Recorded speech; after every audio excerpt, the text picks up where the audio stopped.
Made a Bandit video. It's not that I haven't done anything, it's that I've not done anything worth shooting. But I've been doing a lot of tire change stuff recently, and I thought it might be a good time to shoot another video. I'm getting ready to do a front tire change on the Suzuki Bandit. I had a lot of success doing it on my Interceptor with an 18 and a 16 inch with bias ply tires on them.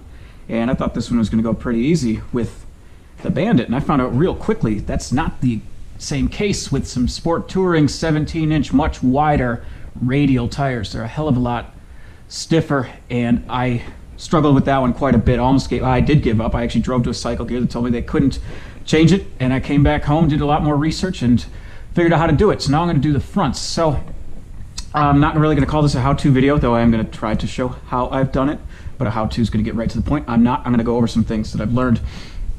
This is the tire that we're going to be changing, and I can see on here the date is 3608, so this is an old tire, 36th week of 2008. Kind of pissed off about it because this tire is from like the 10th week of 18, and that tire is from like the 46th week of 17. It's the, I don't know, 20th week of 2020, so I'm actually putting on some multiple-year-old rubber anyway. But if you feel the, I mean, this thing's hard as a stone, this rubber, and this is just so soft. It's nice. So we're going to need to get that tire off, and then we're going to need to put the new one on. So some of the tools that I've been amassing, some of them I'm going to use, some of them I'm not. Going to need a valve tool to pull the valve core out. Probably going to be a good idea to put some new tire valves in. You can get some 90-degree ones that are fancier, but these are cheapies, and you can get those for like $3 at an AutoZone. This is the key to the whole thing on why I couldn't get the radial in before. This is going to push the tire into a drop center. This is what I was struggling with so much, and why I actually thought I was going to tear that other tire apart. These are knockoff ones of the Nomars. I think those were 2 for $20. This is actually the thing that helped me get the radials on. Some rim protectors. This is a knockoff of the Nomar thing. Didn't need to use this. I might try it out this time. Cheap tire spoons and cheap rim protectors. I got these on Amazon. Actually, there's a third one somewhere. I actually like the shape of these quite a bit compared to these much bigger and heavier duty Motion Pro ones. But I found using a combination of 2 of these and 1 of these worked well for me. These are some Motion Pro rim protector tools. Very important to this. This is soapy water. There are better things you can use from what I've been reading. I just haven't gotten one of them yet. Some actual tire lubricant, and lubricant is going to be pretty important. But this is just Dawn dish soap and water mixed up. It's not all-purpose cleaner. And having warm tires makes all the difference. It's cold, and it's actually raining like 3 inches today, so I'm not going to be able to put them out into the sun. But a hairdryer is going to accomplish the same thing. You warm this tire up from, it's about 60 degrees in my basement, and get this tire up a much warmer, and you could start pulling it yourself. Have a Tusk tire balancer and some weights when it's all done. And then I've got a secret out in the garage. The garage looks a little different now. Something I bought that I've been dicking around a whole lot with in relation to tire changes is this Harbor Freight tire changer. And the motorcycle attachment is an absolute piece of shit. I knew that going into it, and it requires a ton of modification. I've done a lot of modifications, people have said, and I bought this Mojo lever from this guy that makes these things. I think he's out in Ohio, and I bought the Mojo blocks. And I've been drilling all over this thing, trying to get it aligned with wheels and whatnot. The bar that comes with it to actually put through a motorcycle wheel bearing will not fit through any motorcycle wheel bearing ever. So I have a rod that I've been trying to use in the other room, because I don't plan on actually using this. I'm not even going to bother showing it, but there is something that is useful on this tire changing tool, and that is the bead breaker. So this thing works real well. I've got it put into the floor with 2 drop anchors here. Wasn't able to get the other 2 aligned. So if you've got a hammer drill and a couple drop-in anchors, so for the price of, like, if you already have the hammer drill, and I didn't, so I bought one from Harbor Freight for like $30. So $30 for that, $10 for the drop-in anchors, $40 for this unit. I'd recommend it for the bead breaker attachment. I would not touch a wheel with this thing because it's just going to destroy all the paint on it. But enough about this thing. We will use the bead breaker. We're going to get to pulling that valve core out and getting that tire off. And I should also mention that I did sell my FZR last week Friday. But yesterday I bought this SV650S. So hopefully more to come on this in the future. Got the wheel on the ground. Now this is on a couple pieces of rubber, so I'm not gonna damage the rotors here. Put that rubber down so I don't crack the concrete if I drop one of my weights on it. And what I'm doing now, using my valve tool, took the cover off there, use this end here. It's going to go in, it's slotted, and I'm just gonna twist it, and I'm actually gonna take the valve core totally out, and I'm not gonna put that thing back in until we've got seated beads.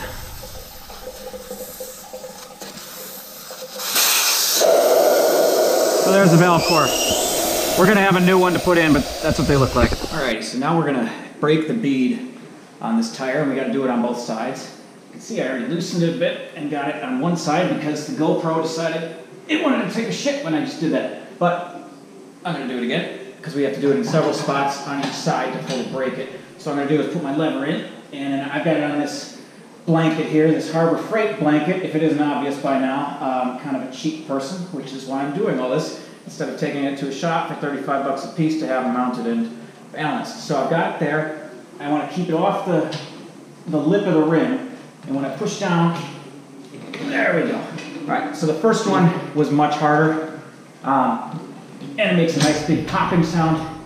Actually, I bet we can get one on the other side that'll make a nice big popping sound if we try that, because the bead on this side hasn't been broken. So I want to get it on the inside of the lip there, and then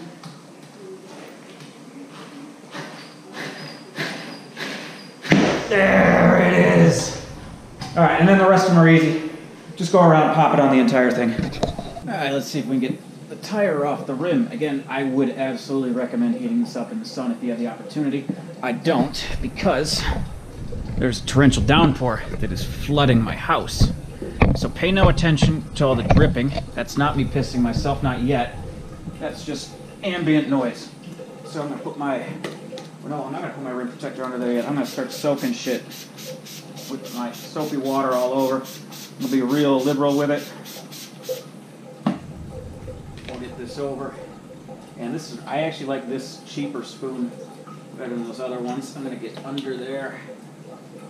And if it's possible, knee into this on the back here. This is the important part. And actually, you're gonna go grab the thing, because I didn't use this the first time. This is actually gonna make it easier. This drop center thing. I'm gonna put this in here. It's gonna push the wheel into the drop center, which means the tire can move up more now that it's in there. So this should theoretically make it easier to start pulling over the top. It looks like I may want two rim protectors like this. One there. Yeah, let's get two levers under there. Okay. Come here. Come over the top. Alrighty. Alright, actually great timing on my GoPro deciding to die again. So I could go grab another rim protector and another one of these spoons. Okay, better idea. Get all three. One, two, hold those so they don't break my teeth. Three, okay. Once we got it there, we can pull the drop out, and we're gonna have the tire over one of the beads. Not so bad. I guess you need three rim protectors. Unless you're cavalier like me and you don't really care too much how much you screw up the rim. And I'm trying to be more careful because I'm filming it. But quite frankly, they just look like battle scars to me, and I bought this bike for $1,500, so fuck it, let's just get the tire off instead. It's more important to get the rubber on than keep the paint on. Okay, now it's time to use our secret weapon. I'm gonna use the hair dryer. In that last clip you may have noticed I don't have any more hair, because I decided to buzz it all off because coronavirus finally gave me the confidence to do it because nobody's gonna see me anyway, and now I don't have to pay a fucking hair cutter anymore, so I can spend and waste more money at Harbor Freight. I think it's a fun thing to do. I actually like it, so if you've been thinking about it, try it. It's not so bad. Alright, so what I'm gonna do, get my hair dryer, set her up. I'm gonna put it on low, and I'm gonna set it in here like so. I move the blanket so I don't accidentally light something on fire. And I'm probably actually gonna do this for like 20 minutes. And I'm just gonna keep moving it around. You probably don't need to go all 20 minutes, but so I don't have to fight it as much. I'm going to do that. Plus, I want to watch some of this NASCAR race. It's really weird. Kyle Larson isn't in this race anymore, and I can't figure out why. All right, got a nice and warm tire. It's about time. I'll shut this off if I can figure out how to work it. All right, so I've got a nice and warm tire. My house has now sprouted a new leak from the foundation, but I am committed to you, one of my 3 viewers, to getting this tire off before I don a raincoat, go outside, and figure out why the fuck my house is leaking. Since I assume a gutter isn't, or a downspout isn't doing its job. So we're gonna set up one of these rim protectors over here. And I actually made a wardrobe change for this. I put on my motorcycle riding pants, which have knee pads in them. There's a reason for that. It's because my knees are absolutely blistered to shit from doing this without padding. Now I'm going to give a whole bunch of soapy water all over the inside here, and then over the tire feed here. And I dropped my rim protector because I jumped the gun. It's not the first time I've done that in my life. It won't be the last. Oh, God, it's so hard to try to protect your rims when I know I could just do this without using the rim protector and trying to save paint. And if you guys weren't watching and judging, that's exactly what I would do. And if that thing pops out one more time like that, I'm going to do it anyway. Oh, okay. So I just need to get it over like that. And then I'm going to start fighting it with my knee. Oh, shit! Look at that! That is the magic of using heat. The downspouts are clogged on my house on that side, so I got to get on my roof and figure that out. But anyway, got me to thinking. I mentioned that the tires are...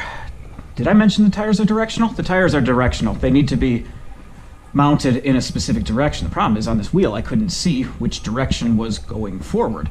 So what I've done is I've gotten my silver Sharpie, and because I couldn't find a marking, I was going to figure it out by just placing the spacers. So I know that this one goes here, and this other spacer goes here, just to verify that this is the orientation of the wheel before I mount a tire, before I waste all that time putting a tire on and then having to take it right back off because I got it backwards. So now I know which way this thing's going. I'm putting an arrow that way. So when I mount my tire, I get both of them going that way. Second thing I noticed is that I'm looking to replace the valve stem on here. And I brought out these TR413s, and I figured most bikes would be these TR413s because that's what the Interceptor was, but guess what? There's 2 common sizes for motorcycles. And I was looking at this before you go and start replacing this thing. Check what it says. This one says TR412. Luckily, I had a TR412 that I inadvertently purchased for that one. But it is a different size. You will not fit... Well, you'll fit a TR413 into a TR412, but it won't seal right, and you won't get a 412 into a 413 spot because it's way too big. So I'm going to get this one out, and the easiest way is to actually just come in here with a box cutter and break that thing. Then we'll put the new one in, pull it through, we'll have a new valve stem in. So I'm just going to saw this little guy off. Alrighty, that goes there. Then I need a screwdriver. I wish I would have had... Oh! This one might be too big, but maybe it won't be. I'm not worried about the paint finish on the inside. Okay, that one's out. Now I'm going to use... I didn't plan this part out too well. I'm going to use some Windex. Don't know why. I used it before. It's worked twice before. Actually, it's worked 3 times before. I don't know why it wouldn't work this time. I'm going to take the valve stem off, or cover off. I just give it a little bit of that. I don't want lubricant that's going to stay, I don't know, lubricatey on the thing, because I want it to sit in there real nice. And what we're going to do with that valve stem tool is take this different end, this top end, we're going to thread it on there. And then this part, this next part, I'm going to swear, because I've never gotten these to go in easy. Basically, I'm going to need, I've used a crescent. I'm just hoping it, oh my god, I got lucky! It just pulled right in. Alright, so, That's it. All right, so we got a new one on there. And then, because I don't want that valve core in there, later on in this process, we will be, when we're seating the bead, we're going to want the valve core to be out. Now my orientation is all backwards, so I'm trying to remember which, there. Okay, so I'm going to pull that valve core out. We'll put this all in after the bead has been seated. All right, now we're at the trickiest part here. I'm going to show you one thing that got me confused about these German Metzeler tires, because they need to be in the right orientation. Ignore this mark that I just put here. Looking at this Metzeler tire, and that's happened to me on the back one. There's no marking on this side about which way the tire's going. The only thing I saw that was an arrow of any case was right here. This thing. So it looks like that might be the arrow, because it's there. Kind of looks like the tire should go that direction. Well, on this side, there is an indication of which way it's supposed to go. Right there, rotation front wheel. And it's got this weird looking shark fin arrow pointing this way. It's also got this fucking arrow going backwards. But it's got these arrows going this way. So this way is the orientation. Shark fin arrow means it's supposed to go that way. Why would they do it backwards? Because these arrows actually point opposite on the back. The arrow's pointing that way. The actual rotation is this way. It's very silly. The other thing is that a lot of tire manufacturers put a white dot, and this was on my Bridgestones that I put on. They'll put a white dot at the lightest part of the tire. And on that tire, there were no markings, period. On this tire, there is these red dots, and that's supposed to indicate, I think, the lightest part of the tire. And the old school rule is to line up the lightest part of the tire with the place where the valve stem is, because this is theoretically the heaviest part of the wheel. So by lining up the lightest part of the tire with the heaviest part of the wheel, it should be easiest to put it on. So we've got this wheel. I marked it so this wheel is going that way. So I would put my red dots right there. Tire going that way, wheel going that way. Time to start getting some stuff a little bit wet. The first bead will go on pretty easily. The second one is the one that you're gonna fight with more. Okay, we'll do that.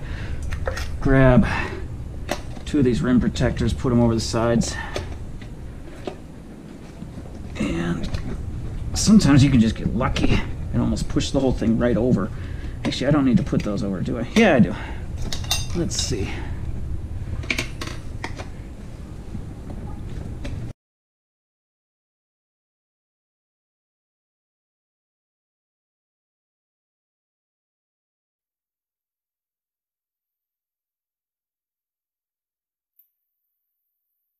Fuck the hairdryer, let's just do it. All right, so I'm gonna lube up. I'm trying to, the important part is up on here on this lip on the wheel. I don't want to get too much in there, but you know, you want to make an omelet, you gotta crack a couple eggs. So we're gonna get the back over here. There, okay. Now, these guys, I think I can get one in. There, that's gonna help a lot. All right. So now the rim protector is gonna go up, actually. And we're gonna start spooning some of this shiz over. And once I get a little bit further up, I'm gonna put a second one of these in.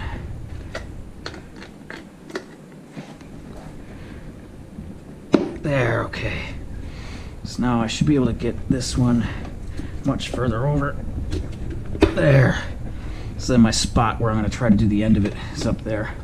Now that I've got this room, oh, it's not actually fully stuck, but I want to leave that there. Okay. I'm going to start getting rough with it. Want to stay on the tire, and we're going to keep taking little chunks out of it. Come on over. Might be able to get that. Yep, I can get that out. I can move that forward. Probably got to move a little on this side. There. There we are. Okay, coming up. All right. I might want to wear a mouth guard in this part, because I can just see this turning into a hospital visit. All right. Ow. There. Now we got one more bite we got to take, but I got to get the spoon under it, which is going to be difficult with how closely I've got my knees positioned. We're going to take a lot of paint off on this one, aren't we? Yes, we are. But we don't care about paint. We care about getting the rubber back on. We gave up on the paint a while ago. Holy shit, that's scary. Okay, why didn't that go over? Ugh. There you go. A lesson in how to scratch the shit out of your rib. This is a lesson I learned in College Pro Painting when I was 19. Nobody will ever know. They will not see it. Because they won't look close enough. Look, it's perfect now. Alright, so now I'm going to put my valve core back in. 3642 is the most common. So 42 on the rear, 36 up front. I've set my regulator over there to go to 40, so I can put it up there, and then I'll remove a little bit of air once I get there. So we'll just fill this thing up, and then I can inspect the tire, make sure everything looks all right, and then I can start letting air out of it later. So I will fill this up, make sure it looks all right, and if it checks out, then I'm pretty much good to put it back on the bike. All right, I got it filled back up to about 40 PSI now. Did anybody happen to notice that I lost the shitty rim band inside of it the first time I seated the bead? So I had to pull the whole tire back off, get that thing back out, and fight it back on? That was real cool. I love that part. That was actually my favorite part of the entire day.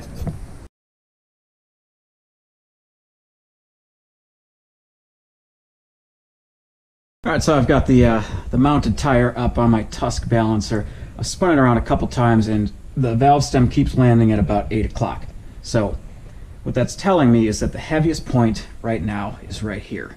So what I'm going to do is use these Motion Pro 1/4 ounce weights, and just one at a time, I'm going to put... I just cleaned up the lip so I can do this. Now it's a tough choice. Do I want to put it on the totally inside, or I want to put it there? Because it's a smoother surface. Ooh, I think I'm going to go inside and I'm going to chance it. So I'm going to go there. And then just alternating one side each, but I'm just going to do it one weight at a time, and I'm going to give it a light spin, maybe a little more, and I'm going to see where it lands. If we land, yeah, okay, so it's stopping, turning, and we're probably going to land close to that 8 o'clock spot again.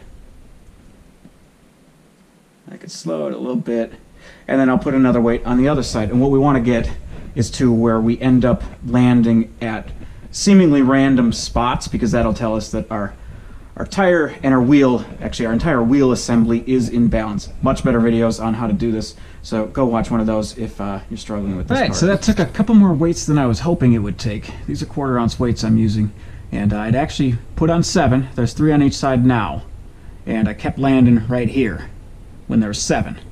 So I spun it a couple times now, and it's landing in different spots. So if I spun it again and waited, ideally it would be in a different spot. And I don't even think it's just ideally, it will be in a different spot because I've tried it a couple times. So I'm going to call this tire balanced. I'm going to put it back on the bike, and we're going to finish this. So there you have it. That is a front tire change on my Suzuki Bandit. I made a pretty good argument to bringing your bike to a shop and just having them do it. I wouldn't leave the bike there. I would take the wheel off myself and hand it to a shop. Thing is, the shops around me charge 35 bucks a tire to do it. And if I had a single bike, I would just take it there, especially if you buy the tires from them and they'll offer to mount them and balance them for free. I'd absolutely do that. The thing is, I want to learn and know how to do it myself, which is why I'm struggling through these. And obviously it looked rough, me getting that one on. Trust me, that one looked a whole lot better than that one. But if you would have watched me put on the bias ply tires on the Interceptor, you would have seen it would have looked like I knew what I was doing. So the type of tire you're putting on matters quite a bit. And from what I can tell, these 17-inch radials are not the easiest things to put on. I didn't nick it up too bad, but I didn't do great. So if I was really, this is my pride and joy and I don't want to see a single ding on it, I'd take it somewhere. However, as a decent life skill, and I think I'd want to learn how to do this. Now, the big thing why this, I didn't even plan to make a Suzuki corner. In fact, I'm a Honda fanboy. I'm not even looking at a Honda right now. But the reason I bought the SV instead of keeping the FZR is that I want to actually get on it to a track, and I want to actually learn how to ride. And one of my life goals is to run around Road America in basically anything. It was always a Miata, and now I'm thinking it's a motorcycle. But I want to learn actually how to get out there, and the FZR wasn't a great platform for that. 18-inch rear, 17-inch front, really limited tire choices, and there's just not a whole lot of them. There's so many of these SVs out there, so that's why this has entered my life. But the point is, I don't want to be paying 35 bucks every time I want to change, I guess 70 bucks every time I want to change the tires on these. So it was a rough go, this first one, fourth one, sixth one, because I changed those myself. Those are also real easy. But it's also a reason I'm not going to give up on this tire changer completely. If I can figure out how to use this and modify this to work better than the not random spoon method, but the spoon method, then that is the right way to go. But yeah, if you've hung out this long and seen this train wreck of a video, I appreciate it. Thank you.